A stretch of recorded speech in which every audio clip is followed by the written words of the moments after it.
Now to some breaking news. CBS News has learned that U.S. intelligence believes Iran is preparing a major attack in retaliation for Monday's airstrike by Israel on the Iranian consulate in Damascus. Now, the U.S. has warned Iran in writing not to attack U.S. personnel and facilities. CBS' David Martin is at the Pentagon with these new developments. Iran's supreme leader held funeral prayers for the Revolutionary Guards killed by an Israeli airstrike, as both the U.S. and Israel braced for a retaliatory attack. U.S. officials tell CBS News Iran is making preparations to launch a swarm of drones and missiles timed around the upcoming end of Ramadan. The target is still unknown, but Israel is reinforcing its air defenses. The ways of retaliating can come from anywhere, including Iran, Israel's defense minister said, and we are preparing to face this matter.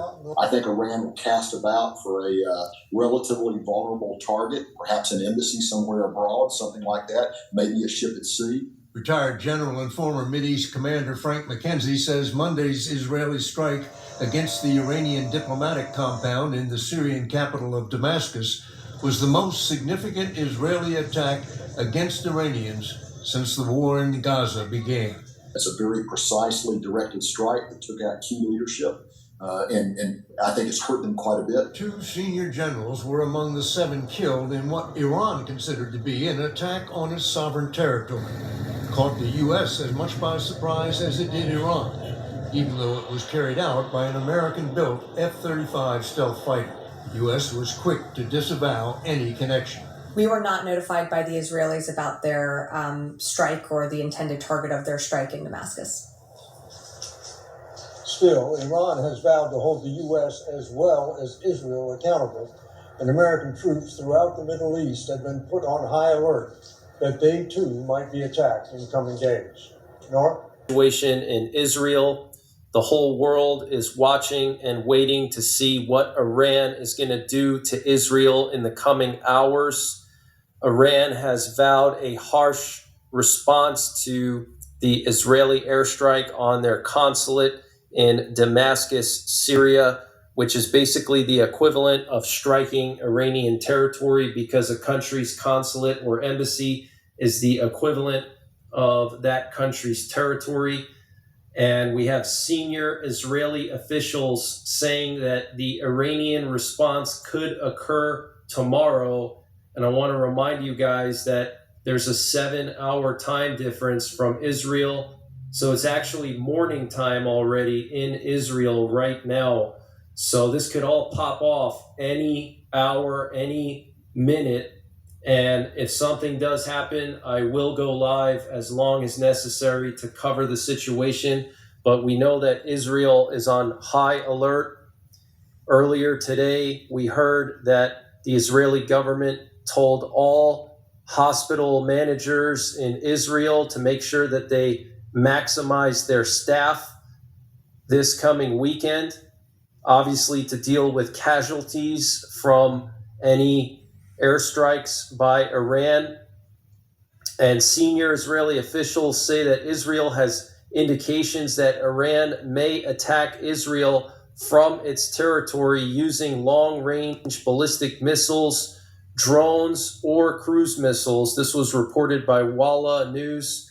And senior Israeli officials say they made it clear to the U.S. that they will have to respond if they get attacked by Iran. So we're on the verge of a war with Iran, because what's going to happen is Iran is going to strike Israel in the coming hours, and then Israel is going to respond, and then Iran is going to respond back, and it's just going to escalate until the U.S. has to get involved.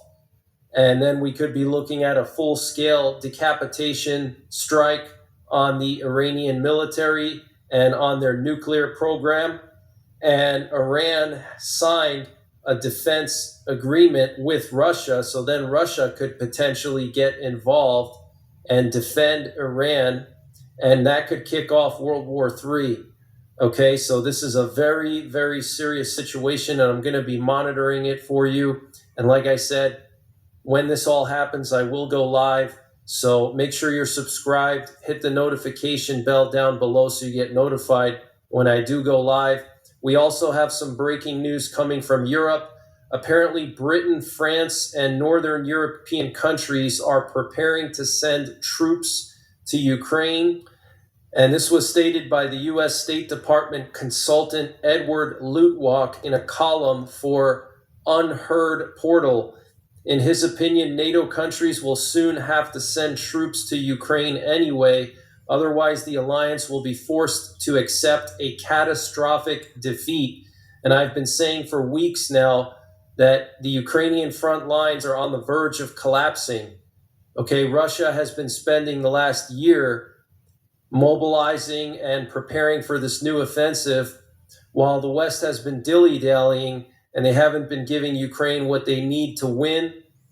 At the appropriate times, they haven't gotten what they need. That's why the counteroffensive has failed. Russia is in a wartime mode. They're devoting 30% of their budget to their military. This is serious, guys, okay? So very serious. Looks like NATO countries, Britain, France, and Northern European countries are preparing to send troops into Ukraine, okay, because Russia's about to break through the lines and they could push all the way to the Dnipro River and basically take the entire eastern half of Ukraine. And apparently the strike by Israel on the Iranian consulate in Damascus was viewed as an attack on Iranian soil. And as a result, any retaliation would be likely to come from Iran itself rather than Iranian allies, according to a person associated with Hezbollah. This was reported by the Washington Post. Here, this is a Russian nuclear exercise, in the thick of all of this military activity in Eastern Europe. The Russians, look at this convoy of strategic forces. I'm in the way here. You couldn't see it, but it's a very extensive convoy of military vehicles that are out there right now doing these drills at night that simulate how they're going to fight and win a nuclear war. Today, the Russians vetoed an attempt to sanction North Korea's nuclear program once again. So North Korea is now they're a nuclear power, and there's nothing we can do about it. The world is changing fast, very fast, and just be happy we were the ones that said we told you so, not because, to stroke our own egos. It's really just vindication, because when you're 1%, when you're that one person who's walking in the opposite direction as everybody else in the Matrix, remember that scene where he's saying, these people, most of them don't want to be unplugged?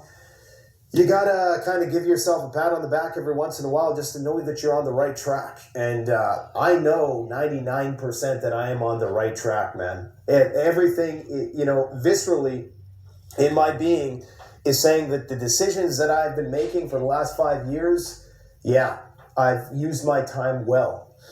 And anybody who has a homestead, anybody who is out there just learning how to live with less is making the right decision, okay? Everybody who starts a prepper ends up a farmer at some point in time. The Russian church is declaring a holy war. This is big. Patriarch Kirill, the top guy in the Russian Orthodox Church, said the following: "From a spiritual and moral point of view, the special military operation is a holy war in which Russia and its people are defending the single spiritual space of Holy Russia." The document released on Wednesday said, under the heading of Special Military Operation, which is the official Kremlin term for the invasion, it went on to claim that the war had the goal of protecting the world from the onslaught of globalism and the victory of the West, which has fallen into Satanism. Okay?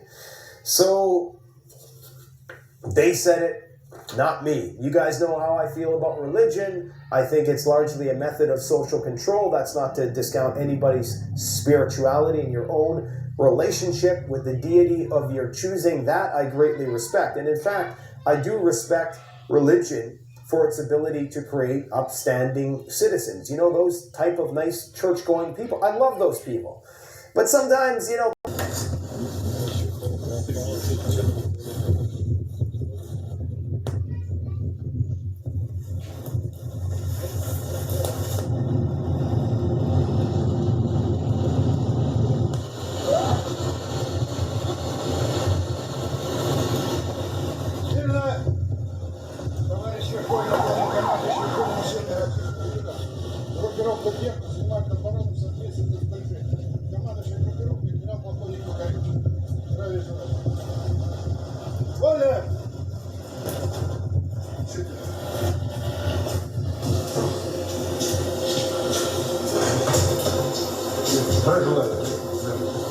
Товарищи офицеры.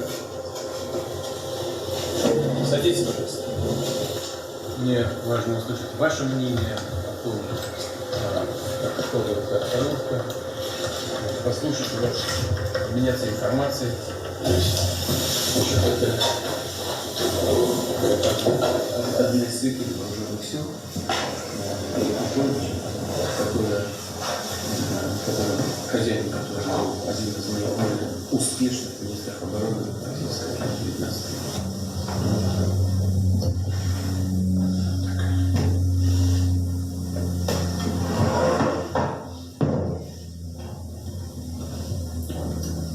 Сейчас вот Пасха, да?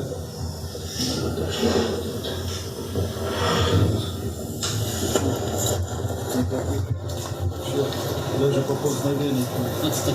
Хорошо.